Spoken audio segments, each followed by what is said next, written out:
Kita mulakan penyampaian maklumat dengan menyingkap definisi penilaian dalam PPIM. Penilaian merupakan satu proses mentaksir pencapaian puteri bagi menentukan tahap yang terdiri daripada 3 bahagian.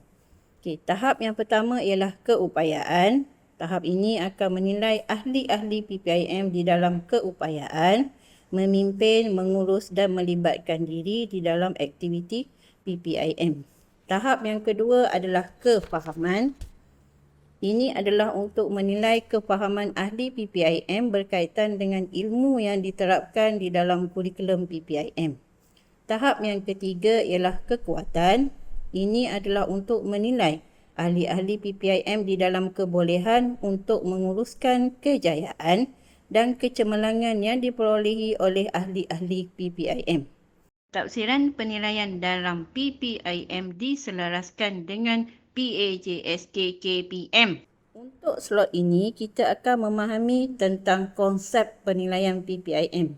Konsep penilaian PPIM berpaksikan prinsip dan kurikulum PPIM di antaranya ialah mencakupi 8 bidang kurikulum PPIM, mematuhi unsur atau elemen gabung jalin, kredit kepada sumbangan, komitmen, penglibatan dan kepimpinan, markah bonus untuk kerjasama dan kecemerlangan sama ada individu atau kumpulan, nilai khusus untuk bahan yang diberikan, contohnya buku log.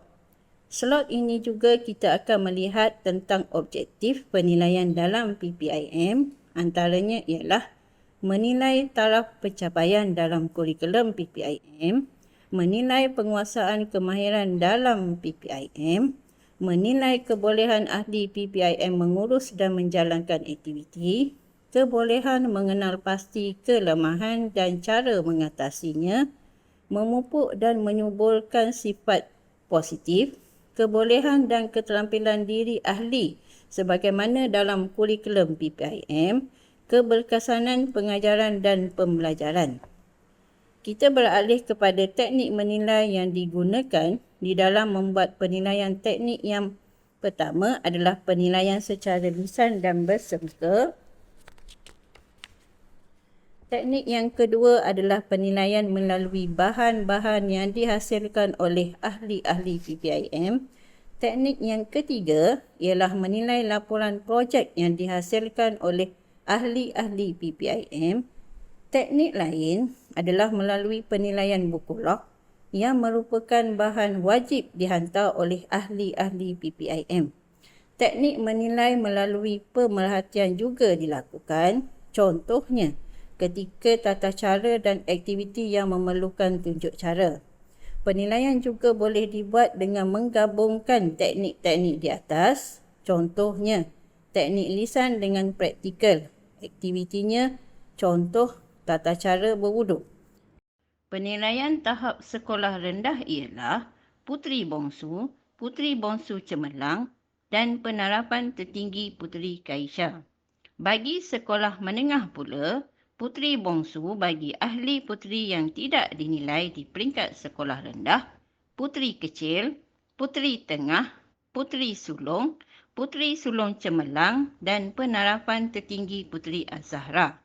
Hanya puteri Az-Zahra sahaja yang diiktiraf sebagai pencapaian tertinggi bagi PPIM dalam PAJSK. Instrumen untuk penilaian terdiri daripada 1.